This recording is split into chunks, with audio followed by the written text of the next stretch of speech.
And hello, everyone coming in. Welcome on in. Good to see you guys. And hello to the replay viewers as well, over there on YouTube and Twitch. But yes, since we had to miss our normal Wednesday time slot this week, we went ahead and decided to do an episode this weekend. And Gemma was talking with me, said, we have, I have Thomas's cancer diagnosis anniversary. It's been, 3 years now? 3 years today, yeah. 3 years today. So we are going to be discussing that tonight. Actually, Gemma's going to do a lot of the talking and kind of run through what it was to get the news. We've touched on this in the past, obviously, but it's good to take another look at it and see where we're at now that it's been 3 years, and what's still to come, and how everybody's feeling. Family, friends, Thomas, yourself, and just take an overall look at everything. Yes, there is some feedback coming. I don't know what that's from, but I hear it now. Well, we'll try and figure that out. I don't hear it. You don't hear it? No. Maybe it's just me. Anywho, so that's the plan for this evening. We're happy to be here on a Saturday. Thank you guys for coming in on a Saturday night. It's good to see everybody in here. And without further ado, Gemma's gonna be our guest again. Gemma was our guest, and now she's permanent co-host. She was guest on episode 5. Yeah. And this will probably be a little reminiscent of that. Only. Yeah, we did that one, and then the one with Jim, because his daughter had leukemia as well. So that was one on edge, because you did that from the firehouse, and I don't think I've ever prayed so much that no alarm went off. Please no. That was I was on a mandatory shift of overtime, and I was at a slower station, so I was confident that we would make it through, but there's always that little bit of worry. Yeah. But anyway, without further ado, why don't we get right on into it? You want to tell us a little bit maybe of the background first, and then kind of go in? Yeah. So it's actually International Children's Cancer Day on the 14th of February. So it ties in quite well, I guess, for that as well. But literally 3 years ago today, Thomas was diagnosed with, at the time, it was just leukemia. They didn't know which type. But it was the night of the 11th that I rushed him into hospital with suspected meningitis because he developed a rash. Am I all right to put the picture up? Yeah. You'll see what I'm talking about. You have right, so that's the rash. Now, he'd been off the week prior, off school, because he had very bad sickness and diarrhea, and they have to be clear 48 hours before they can return to school. And he had been, so I said the 3-letter swear word to him, bed, because you're going to school. And that was it. He had a complete meltdown. And I just let him get on with it because he wasn't doing any harm. I thought, he'll calm down. And then I went to move him. So this was around about 10 past, 8:15 at night on the night of the 11th. And I noticed straight away that rash on his face. And I'm like, oh my God, where did that come from?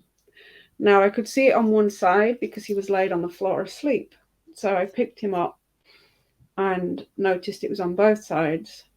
Then I started to look under his top, noticed it was from the nipple line up on both front of him, back of him, top of his arms. It actually spread right down his arms as we were going later on into the night. The first thing they teach you here is to like look for meningitis, put a glass tumbler over it, and if it doesn't disappear, if it's a non-blanching rash and it doesn't disappear under the glass, it could be meningitis. I do remember you telling me that. I rang for medical advice. I rang the 111 number that it is here for non-emergency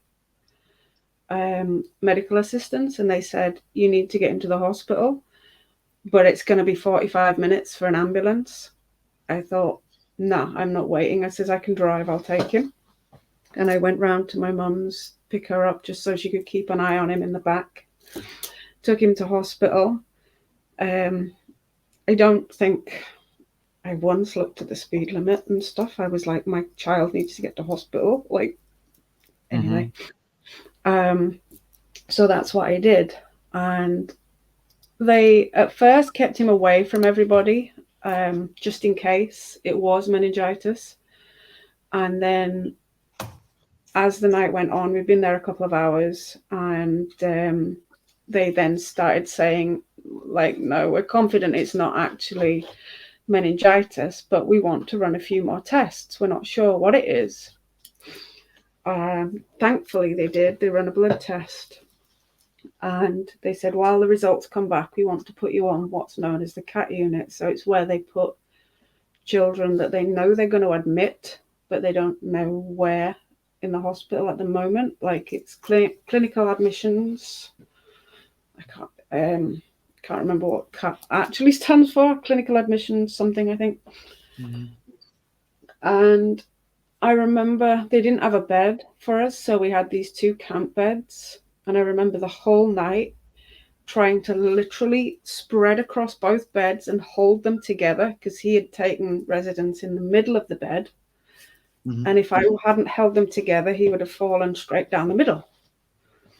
And the whole night, I didn't sleep anything, watching over him constantly, like, what is this? What is going on? It was really noisy anyway.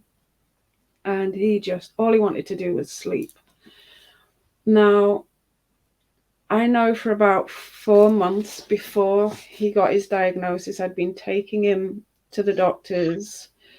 He was always very bruised, and they would just say, well, he's a boy, it's a normal thing.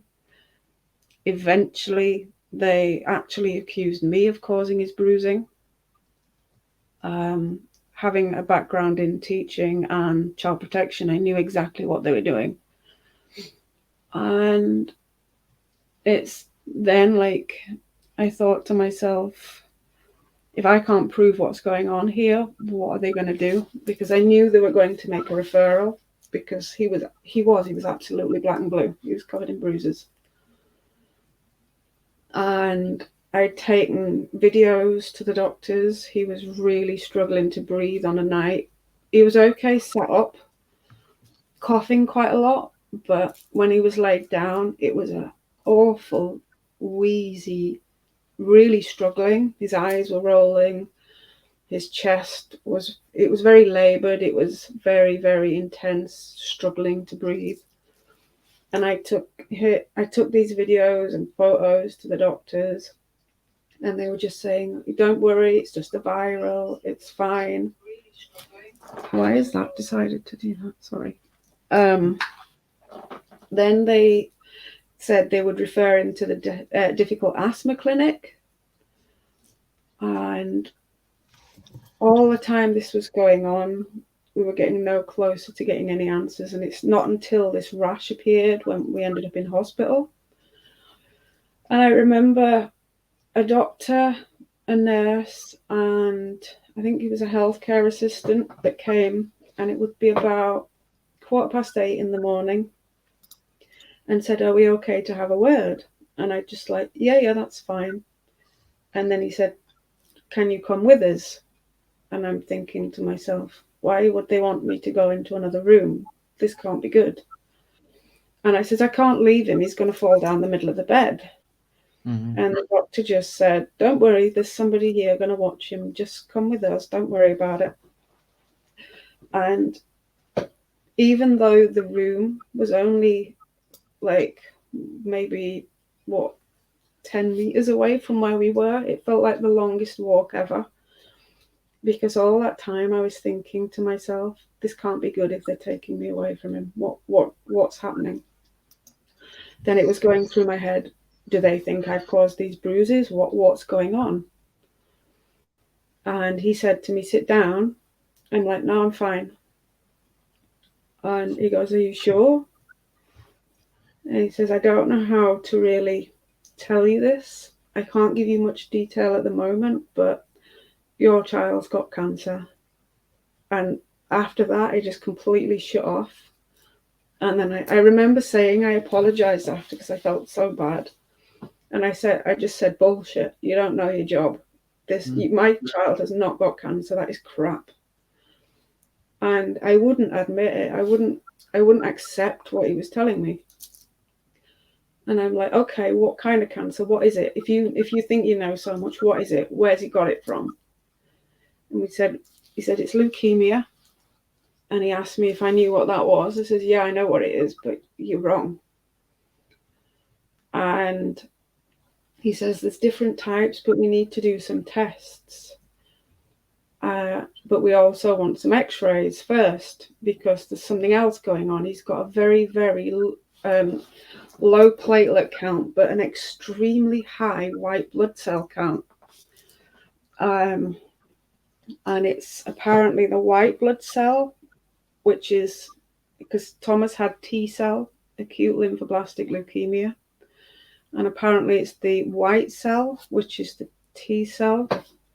And he explained it to me as if you've got a production line of, say, car parts being made, and all of a sudden this machine starts making them with a fault, and then it continues to make them with a fault. All these ones from there on in are faulty, and they're just going to keep stacking up and stacking up and stacking up. Now, because the T-cell leukemia is the faster reproductive cancer of the two, there's B-cell and T-cell. The T-cell is the faster reproducing cell. Mm-hmm. All these cells that were being made had nowhere to go. So now this I'm going to put up an image of an x-ray of a cancer just to let you know. This was the x-ray. So the one on the left was taken the day he was diagnosed on the 12th of February. And that big white mass that you see in his chest is all the leukemia cells that had formed together to form a huge mass, which was why he couldn't breathe, because that mass was pressing against his lungs and his heart. And they said that because of that, they couldn't actually... I've seen some questions. I'll answer in a sec. After they said they couldn't do anything with putting him to sleep. Normally they would put what's known as a central line into the child so that they can get the drugs that they need to into him. But to do that, they have to put them under anesthetic, put them to sleep. But because he was so unstable with his breathing, they couldn't do that. They couldn't risk it. So he ended up having cannulas, and he had, I think the most he had at any one time was 5. So he ended up having them in the crack of his arm, the back of his hands, his feet, and they were very sore for him. At some points he had him halfway down his arm, which the worst thing I ever had to do was physically pin down my child. Mm-hmm. To the point of him screaming so much so that the doctor could put this into him. And he would tell me that he hated me. And I'm like, I hope one day you realize that it's because I love you that I'm doing this. Right. Because that was the worst thing that I ever had to do physically. Literally had to bear hug him so that they could pin him down and do that. they did on some occasions give him what's known as midazolam to sedate him, not to completely knock him out, but just to make him feel quite woozy so he didn't have quite as much fight in him. But as the cancer started to really get hold of him, that's when I could tell he wasn't well, because they started pumping him with high-level steroids. And that's when he lost his fight. He would just lay there and let them access him. He didn't even blink. He didn't fight. He just laid there. And I thought, yeah, he's not well. At this point, we're on the initial stages here. Just learning, just coming to terms with this. Obviously, we're hitting the 5 stages of grief we enjoy talking about on this show. And, you know, making this transition. So at this point, like, well, I want to ask, like, where is your head at as mom? And, you know, how was Thomas? Was he understanding being a child, you know, and 3 years younger? Was he grasping what was going on? But before we get that, if you want to take a look at some of the questions that have come in, Eric, I think you had mentioned something about 5 years being cancer-free, maybe. Yeah, what happens when so Thomas is due to finish treatment in May this year. I'm not going to name any dates or anything because I haven't told anybody the date for the simple reason I don't want to jinx it. So it's in May this year. And if he finishes his treatment, he will then have to have tests for 5 to 6 years after that to ensure that it's not coming back. If after 5-6 years it doesn't resurface, he will then be deemed as cancer-free. He is known as what is in remission now, even though he's on active treatment. However, he won't be deemed as totally cancer-free till the 5-6 year mark after his last chemo treatment. But yeah, it's about 5 or 6 years. Initially, after his last treatment, he'll be tested. I think it's once a month for the first 6 months. Then it goes to every 2 or 3 months. Then it's every 6 months. Then it's every year. And Tracy asks, was stem cell ever considered? Yeah, I don't know how it's done there, but they've said that if he relapses, then that is what he'll have to have a stem cell transplant and a bone marrow transplant. The bone marrow transplant comes into play because it's the bone marrow that is making the defective cancer cell. So they transplant that, and the stem cell, because like that would help him. The only transplants or transfusions he's had 12 blood transfusions, 4 of which have been full blood. The rest were platelets. On one occasion, he was that deficient with everything. He had what is known as a full blood transfusion, which was, I can't remember how many pints, but it was so funny, really, because we took him in and he was absolutely grey, like no colour to him. And it's literally like you could see as the blood was coming in, it was like he was filling him up and flush. He was really flush after. And he went in and I wheeled him in the wheelchair, just slumped in, grey looking. And he went out of that hospital bouncing around like, I have never seen him so lively in my entire life. And it's like, I remember joking to the doctor, I went, geez, can I have a pint of that? Yeah. That's the good stuff. Yeah. And it really does show just how much a blood transfusion can actually help. Absolutely. And that actually saved his life. I know that they can put certain stuff into the blood. Now, Thomas is A positive, and they have actually given him A positive blood throughout. I'm O rhesus negative, so I could have given to him.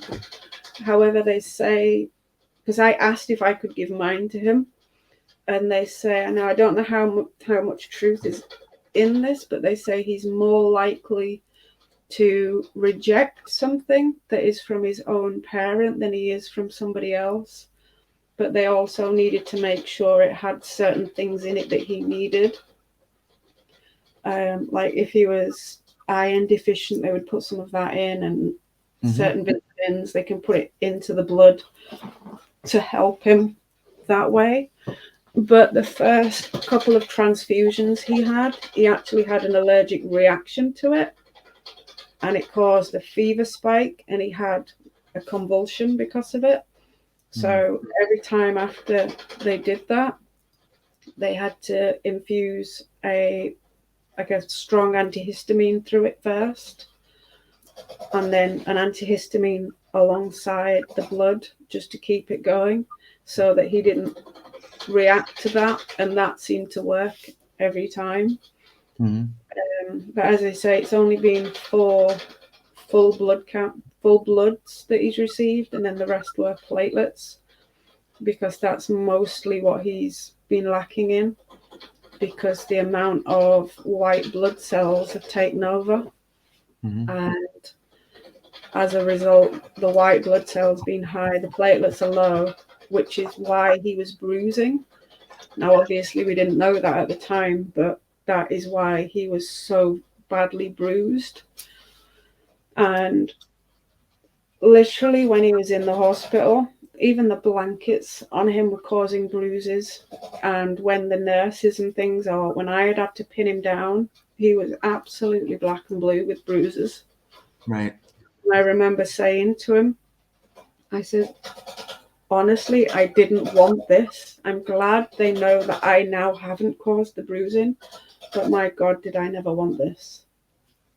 Yeah. And so going back to it, and welcome in everybody trickling in. Thank you for joining us on this Saturday. Saturday edition of the Mental Health Hour. I was not feeling the greatest, battling a bit of a head cold earlier this week.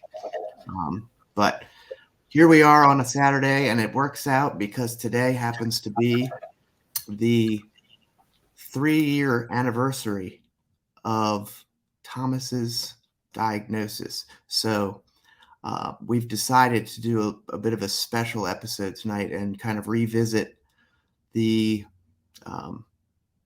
we've talked about it obviously on this show before, and Gemma's shared quite a bit about Thomas and his journey, but we're doing a bit of a revisit 3 years later. And that brings me to my question. I asked, kind of at this point, we're at the beginning phases. You're just getting the news. You're going through the 5 stages. Where is your head at? Where's Thomas at? And since he is young at this time, but then also looking at it now, 3 years later, where is your headspace now as opposed to 3 years ago? So initially, and up to that point, I had not accepted it at all. I was still, it took me a long time to accept it. And I think the acceptance came in when I had to hold him. And it was at the time when they put his central line in, and I had him, I cradled him like a baby, and they put him to sleep, and I felt him go like literally dead white. And it's when they did that, whisked him out of my arms. And this, I've got the exact one they put on him. And they put that on his face and put him on the bed and ushered me out. And at that very moment is when acceptance came into play. And I dropped to the floor and screamed like really loudly in the middle of the hospital, why me? Why Thomas? What the fuck? And that's when acceptance hit me. Before that, I was looking for blame. I was just not accepting any of this. And then I was like blaming myself. have I given it to him? Is it something I've done? Have I really been that bad a person that they're making me suffer through my son? And as for Thomas, we'd taken some advice from Macmillan and the child specialist, the play therapists, and they came in to help us explain it as well. But at this point, all that Thomas knew that his blood was poorly and that they had to help him get his blood better. We didn't mention the word cancer to him, but he eventually asked. I think it was about 2 weeks after his diagnosis, he said to me, "Mummy, have I got cancer?" And I'm like, it felt like somebody had just thumped me in the chest. I'm like, oh. And I said, I was honest, and I says, "Yes, you do." I says, "But it is your blood, and it is the poorly blood. It's just that's what the name is." And his next question was, "Am I going to die?" And luckily, at that point, one of the play team had come in, and she helped me, because how I held myself together after that. And what I didn't want to do is say, "No, you're not." Because I'm like, what if I say no and something happens? Am I going to jinx it? I didn't want to. But I said, that's why the doctors are giving you these medicines, because they're going to make you better. And we're going to do absolutely everything we can to make you better. So I didn't say yes or no to him. I didn't want to do that to him. And I also didn't want to say, "No, you're not going to die," as much as that thought was in my mind myself, because I didn't know. I also didn't want to scare him, but I also didn't want to say, "No, you're not," and tempt fate, if you know what I mean. Because all this time it's going through my head, why me? Why Thomas? Have I done something wrong? Like, Sure. what's Trying to make sense of it? And I couldn't, and it really wasn't until that point that they put him out to put his central line in that I thought that it really dawned on me. And then came into play, like, I guess, the grieving for the life that we had. And even now, I'm still doing that. Even though I've accepted that this is the way things are, I am still very much grieving for the child that I had, because he's had to grow up so incredibly quickly. And if anyone asked him now what he's got, he can tell you what it's called. He can name his medications. He knows what days he takes what medications. He's grown up so quickly. And in some ways, that's devastating to me. That's a huge part of it. Even for I'm a child, like anybody. I know when I was dealing with my issues a couple years back, it was really just a part of the process, was just learning. And I'm still today just trying to get more information and more education.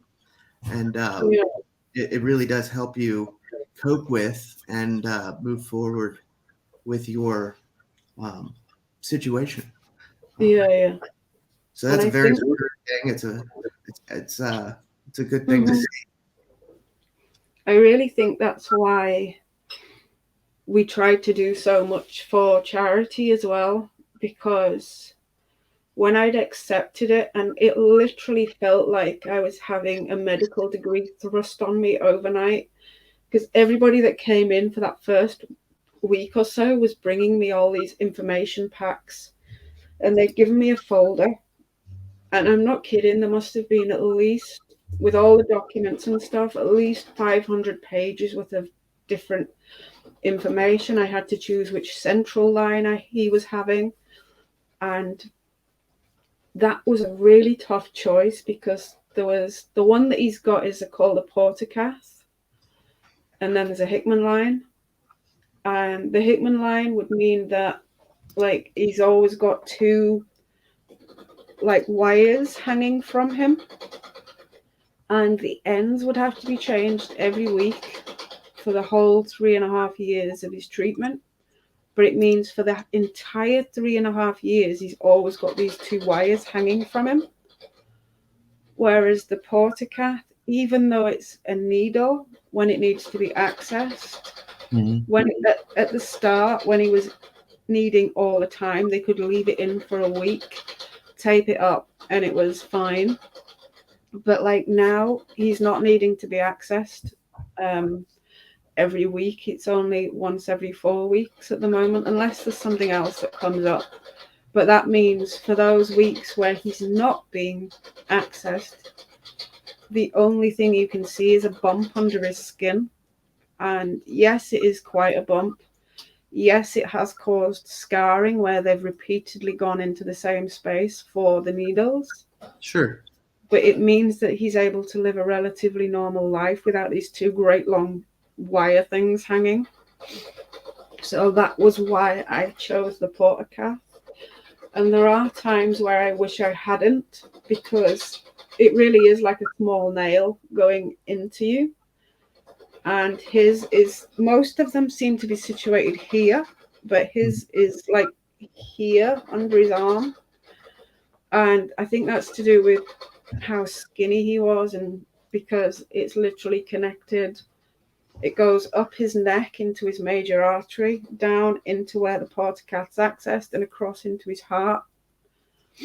And it's a much easier way to get the drugs into him and any blood that they need, because his veins are so awkward and tiny.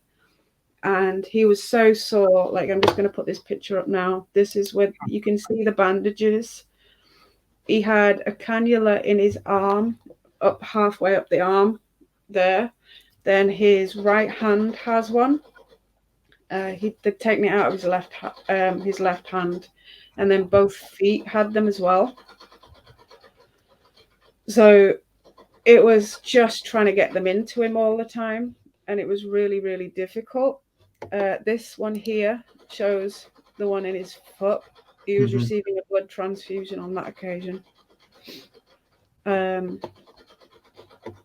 This one here shows you his blood transfusion.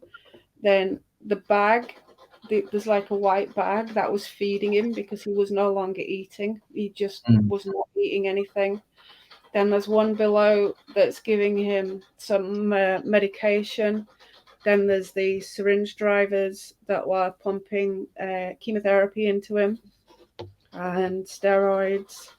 But for the first month, it was just steroid based, because back to this one here, as I say, the first scan was the 12th of February. The second one was the 15th. So only a few days apart. That just shows how much of a difference that made with just the steroids. It was very, very high level steroids, and it had a huge, huge impact on him. I'm just going to put something up here that shows that, like, it really did swell him up. I don't show the ones in the way, but you can see how sore his hands are. The backs of his hands are so incredibly sore from being accessed. His other hand was strapped up. He'd had a massive reaction to one of the numbing creams that they use on there. And then there's here where he's all taped up, and there's the feeding tube that's in there. The tube on the bed is his feeding tube, but then there's the other one that's going into his back of his hand is medication,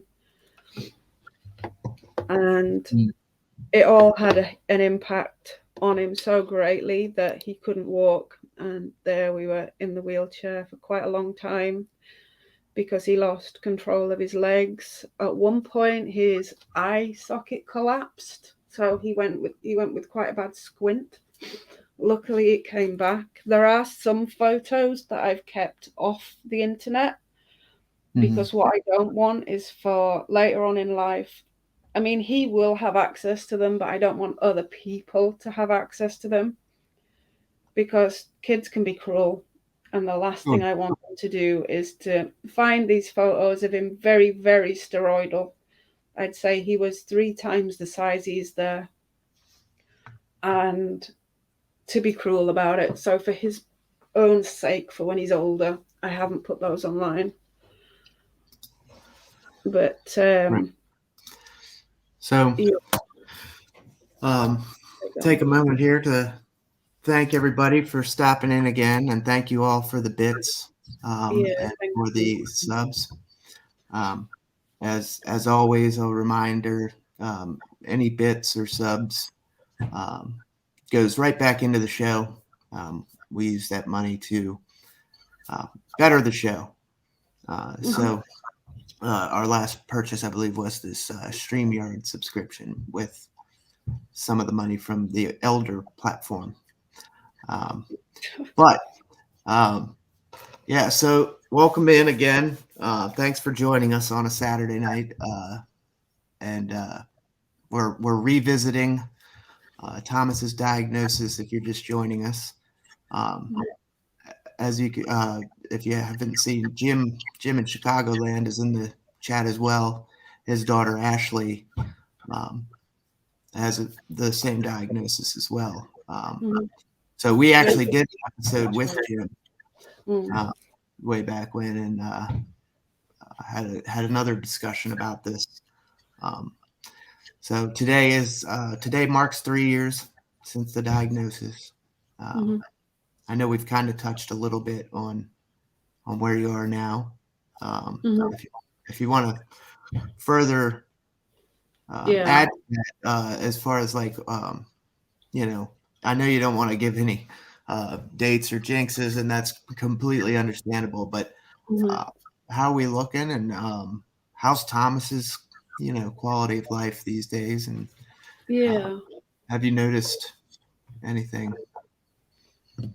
So I don't know if everybody knows, but I'd say maybe about 3 months ago,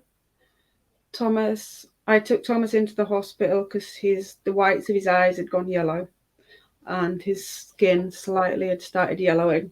It was jaundice, and he had cirrhosis of the liver.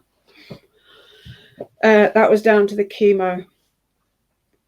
He has now got normal jaundice levels, and his skin is now a normal color.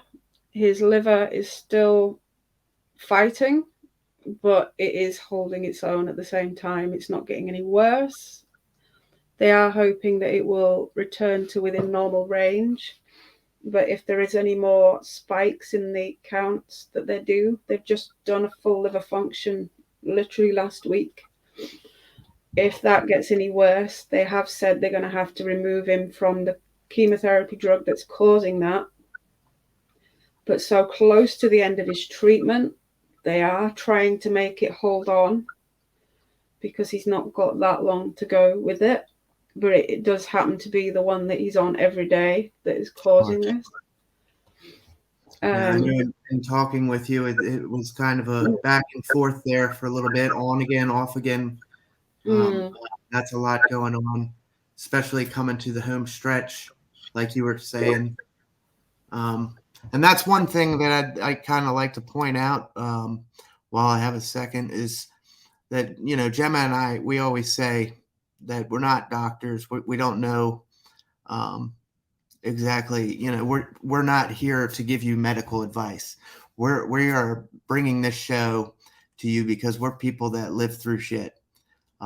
Everybody does. It's a part of our everyday lives. Everybody in one way, shape, or form faces these mental health struggles. And for Gemma today and in previous episodes to come out and be open and honest and, start the conversation and try it. That's what we're trying to do here. We want to normalize it and make it more real, that you're not alone in this world. We're all together in this.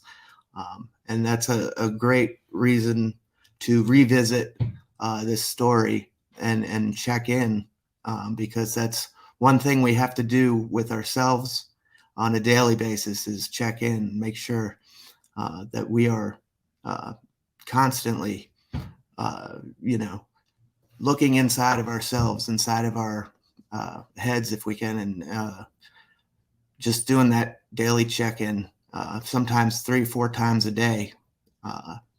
Stop and be mindful and be in the moment and see exactly what's going on. And if you're experiencing an emotion that isn't your norm, try and figure out what's going on. Is there anything that can be changed? Is there anything that should be changed? And just making it more real. And then always never be afraid to talk about it with another, or with a journal, or with a trained professional. We do bring this show each week just to kind of put some information out there, stuff that we've learned along our ways, as we hope everybody would like to do, and like to hear. That's part of the AA program I'm in, is sharing this experience, strength, and hope, in order to help another alcoholic be as successful in the program as you are. So just wanted to kind of point that out and thank Gemma again for revisiting this, and showing that we can share, and it's normal to feel the feelings that we feel, and we're not. Mm-hmm. So moving forward there, Gemma,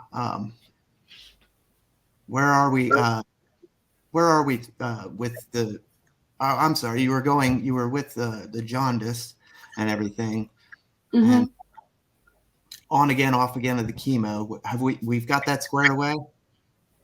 He's back on chemo. He's back onto 110% oral.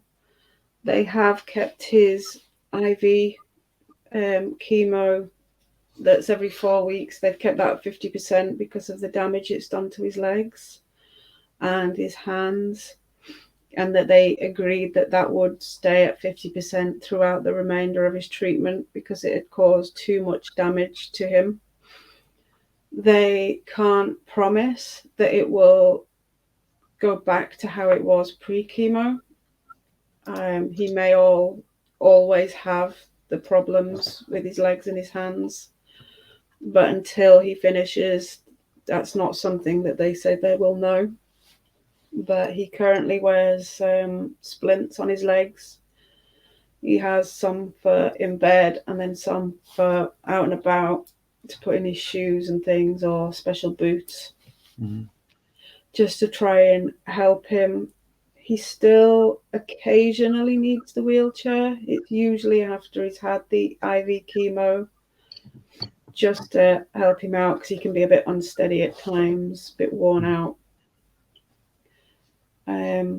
I won't know about his liver until probably next week because they take a little while to come through. But so far, everything else seems to be going okay. There are other things that have come into play that aren't necessarily cancer related. It could be just what I have being hereditary as well. But they are keeping a very close eye on certain things with it, just to see how he goes. And I mean, that's the one thing that worries me about him finishing chemo. And I don't know if this is going to make sense to anybody, but right now, if there's anything at all that I'm worried about, or any problems with his health at all, I have a few numbers that I can ring 24/7, 365 days of the year. And there is always someone on that phone immediately. Whereas when he finishes chemo, that's not going to be the case. For a little while it will be, but then it will drop off and we'll be just referred back to normal services for a child that doesn't have cancer. And that's what worries me, because even though the cancer is no longer in his body, it's still very much up here. And I'm never ever gonna get out of my head that he had cancer and it could come back. Now, because of the way that he was treated, because he had the mass on his chest, normally they said that they would take a bone marrow sample, test it to see what type it is, and it would also tell them whether he was higher or lower risk of a relapse. But because they had to treat it blind and they didn't find out what type of chemo it was, what type of cancer it was, till at least a month down the line, that they couldn't get a true reading of whether it was higher or lower risk of a relapse. So that's something I will never ever know. And it's not knowing that. I'm saying that if it had been a high risk of a relapse, would that have helped me? I'd have probably been worse. I don't know. That's something I'll never know. Because if I'd have been told he's lower risk of relapse, that doesn't mean he's never going to relapse. But then if I'd have been told he was high risk of relapse, I'd have constantly been waiting for that. But then not knowing, I'm like, well, is that worse? Is that not worse? I just, it's not something that I can figure out in my own mind. But it scares me that I'm going to have to go back to the GP, the very GP that told me that I was just a frantic mother. And to a degree, I think that's a lot of all of this is why we've done what we've done with the charity and stuff, so that we can, not only is it a distraction for me to do some good and to give some good back for what help we've received, but also to spread the awareness, because up until it happened, I didn't realize just how many children this affected. And that's Thomas there with his beads of courage. I've got some here. I haven't actually got his big bag, but that's something that in years to come, he goes through stages where he likes them, then he hates them. And I can understand why he hates them, because it's a reminder of all the times he's been injected and all the times he's had to have things go like in his body. So these are, I haven't threaded these on yet, but these are like the beads you can get for doing, so these are the special act of courage beads that you get when you've done something particularly brave, and they like to give you them, and on the back you can write what you achieved it for, things like that. Then we've got I'm just going to show you like a few of them. So the white one is for every round of chemo he's had. The blue one is for every steroid he's ever had. The black one is for every time they've injected his central line. There's a yellow one that signifies every hospital stay. The red is for every blood transfusion. There's so many. And then there's like the bumpy ones here for every challenge he's had, like with walking, things like that. And it all signifies something. Then there's this special one here, which is the anchor bead. And they do that, they give you these for, like, it says, your family, friends, and caregivers are thinking of you and offer the anchor as a symbol of hope. The anchor is often a sailor's last resort in stormy weather. It is the anchor that remains firm and steady amidst the stormy waters. We hope the anchor will be a symbol of strength for you to see through your storms of life. And those are given for people that have like helped Thomas, and when he's been going through a particularly tough time, he can be given the anchor as a sign of strength for people that have helped and supported him. Now, when we were on Periscope, there was a large group of people that went on to the Beads of Courage website, Facebook page, and nominated Thomas to receive this special bead, which he got. He actually got that. So, like Tracy in the comments as one. And he also received, I'm just going to cover the surname up. Hang on. The Member of the Month. So he got the Member of the Month certificate, and that was for July 2020 because he'd been through a really rough time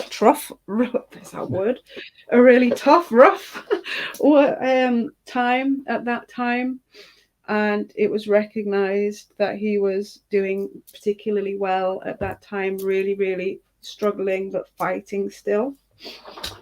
But the one thing we have done, that's fine, is for his 7th birthday, we were asked if we wanted to raise money in Thomas's name, because we'd already raised over £1,000 prior to this charity coming around, and we did. We said we would, because it's been a distraction for me as something positive to do, but also to give back, because we've received an awful lot of help from charities and people, and I wanted to give back, and Thomas was very much wanting to do the same. So for his 7th birthday, we set that up, and he said he wanted to raise, I said, set a target to raise in 1 year.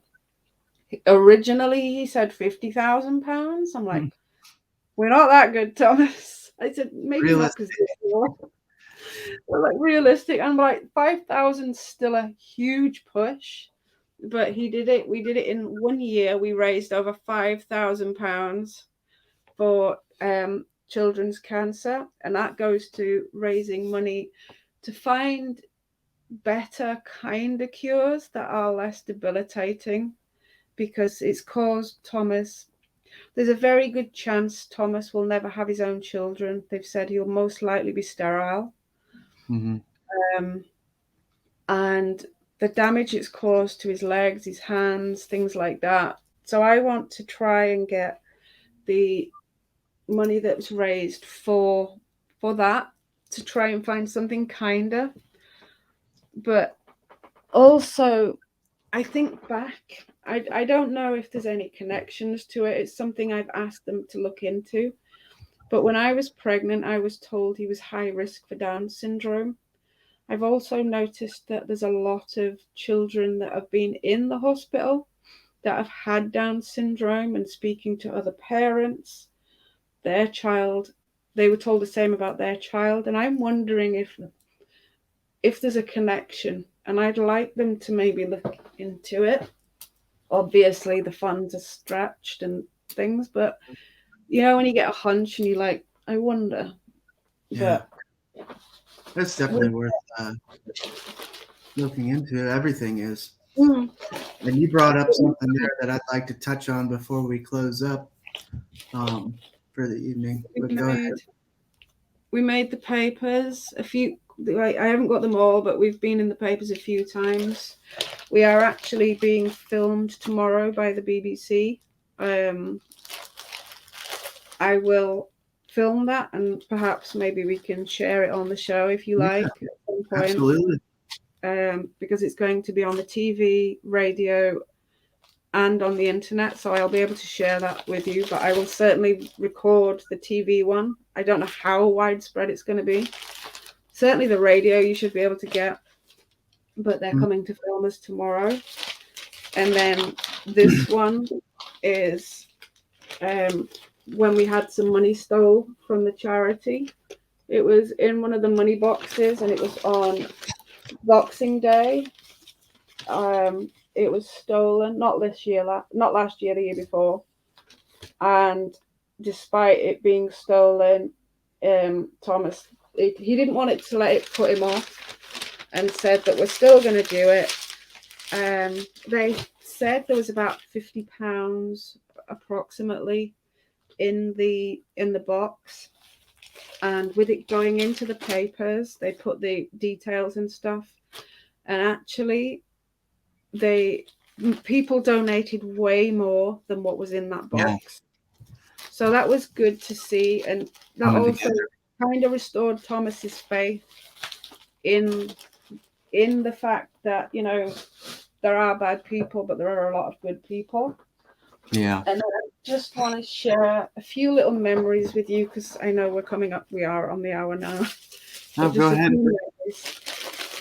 So one of the charities that helped us sent us on a little holiday after he'd finished his very intensive treatment, and they give you a memory box. So this is the memory box that they give you, and then you get a bottle to fill up with sand from the beach, which we did do. And then there's an elephant you get, which is in his room, and then you get a little angel. And then there's loads and loads of different things. Shells from the beach. We didn't actually manage to find any because it was quite rainy at the time. No. But it's a good old UK, hey? But lots and lots of little memories and things that, you know, that I'm going to keep for him, so that maybe one day he will want to share with, I don't know, his own children, if he ever does have them. Absolutely. Or just anyone, his partner, because he's been through a hell of a battle. And I think that in time he will share that. But yeah, there's some more pictures. This one here was taken on the holiday that I mentioned. It was the intensive treatment that took all of his hair. It didn't go straight away, but it was the intensive one. This is a party that we had when he was classed. They class him as being in remission after he's had the intensive chemo, even though I don't like it when they say in remission when they're still on treatment, because it gives people false hope. I don't think they should say in remission till they've finished all the treatment, but that's just my personal opinion. Mm-hmm. Because I think certainly some people, and I'm not going to name names or anything like that, some places, when they think that the child is in remission, they tend to be not as keen, and maybe things are a bit lax.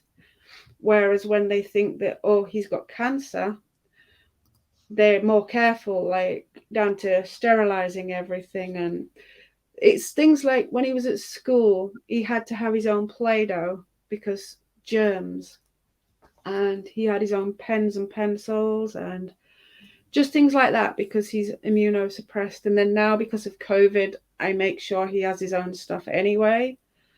This is him. I don't know if you should. No, we didn't show this one with his beads.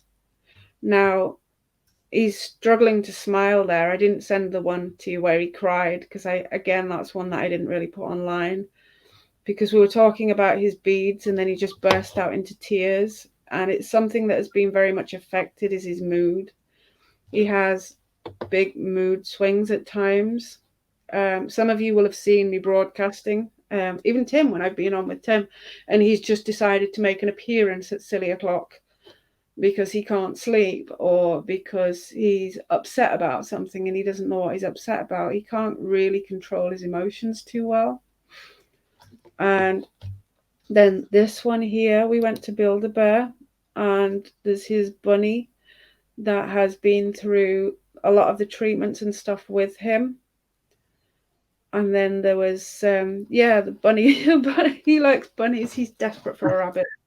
He is absolutely desperate for a rabbit. And he was watching my phone when I was watching Ella, actually. And he was saying, oh, we could have a house rabbit like that.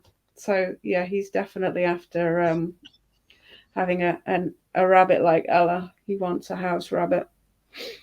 But, I think we've shown all the photos, haven't we? Yes. Yeah. I'll take that one off. I will if I can find it. Where is it? Oh, there we go. Remove. There we go. But yeah, no, thank you for letting me ramble on and share. But on the 14th, it is actually World Child Cancer Day. So yes, that is that's the whole point. It's not rambling. It's sharing.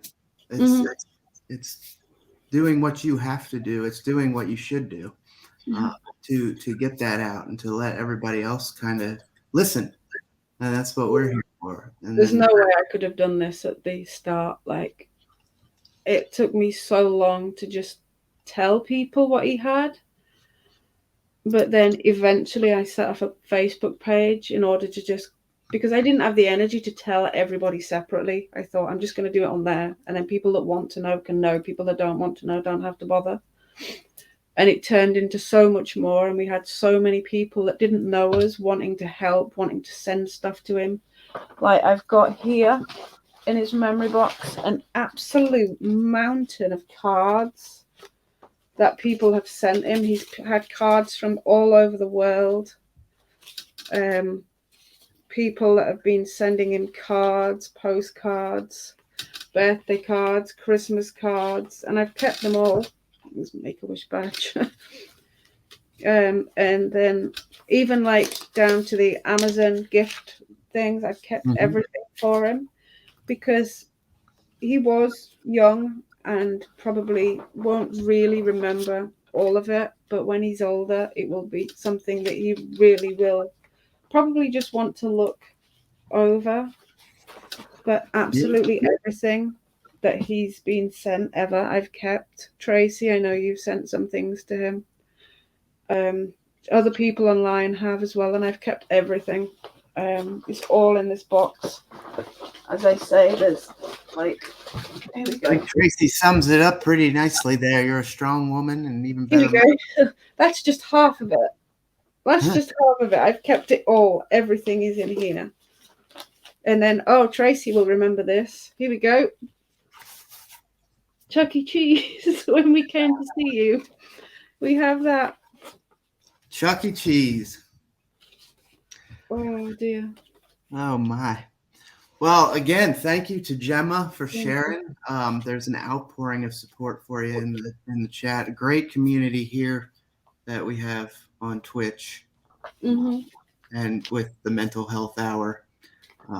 We'd like to thank you guys again from the bottom of our hearts for tuning in every week and watching us and listening and joining us.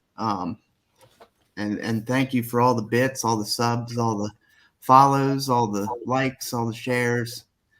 It really does make us feel warm.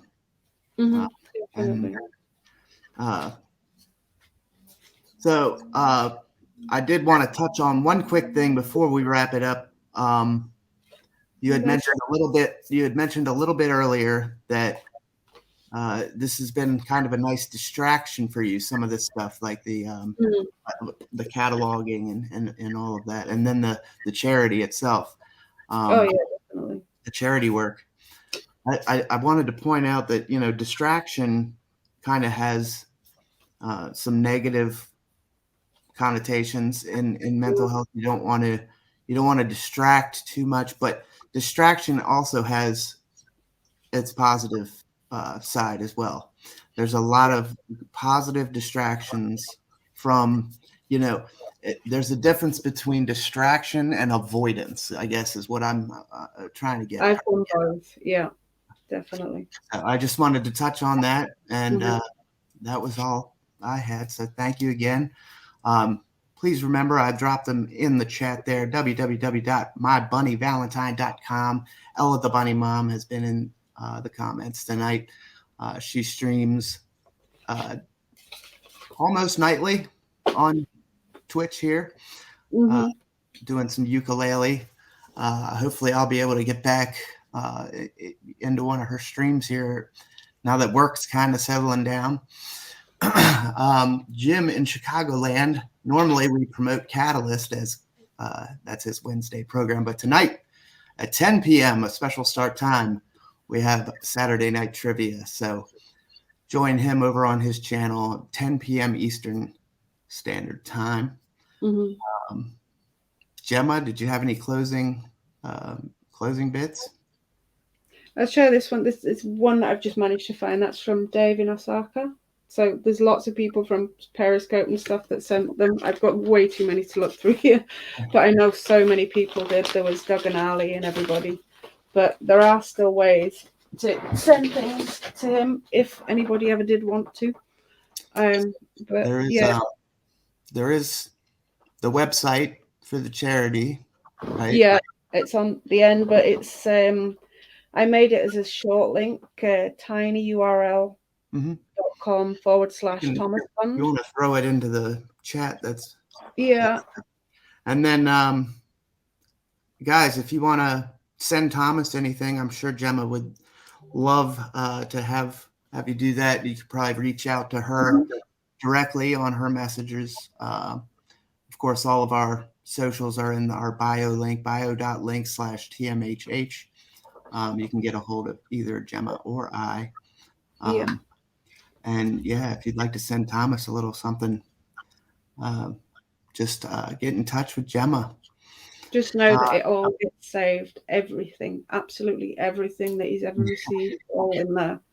As it should. The memory box has turned into memory boxes. I'm going to need a memory room at this rate. So. For sure. This week, guys, we'll be back to normal, back on Wednesday, 6 p.m. Eastern, 11 p.m. UK. We have a special guest joining us, Sarah Lightman, here on the Twitch channel. A wonderful singer and musician. Just moved to Nashville, Tennessee, it sounds like. So we'll be talking with her, and we'll be back, like I said, on Wednesday. Back to normal, back on Catalyst Wednesdays. So thank you guys for joining. Oh, I should mention also, we have on March 2nd, we're doing round 2, live Q&A. Much like we did the first time around, we have the Google Doc on the bio link. It's a Google form. It's an anonymous form, and you can scan the QR code right there. It works. If you have a QR code scanner, if you scan it, it takes you straight to the page. You can submit a question completely anonymously. There's no way that we can know, even if you write your name and say, hey, this is Tim Conrad, we can't really verify that. So it's no way. It's completely anonymous. So please feel free to submit us a question, anything and everything mental health related, not who we think is going to win the Super Bowl or anything like that. And please keep it respectful, and let's try and keep names to a minimum if at all possible, or we may have to omit some. Last time we did this, we had a great turnout, and looking forward to doing this again.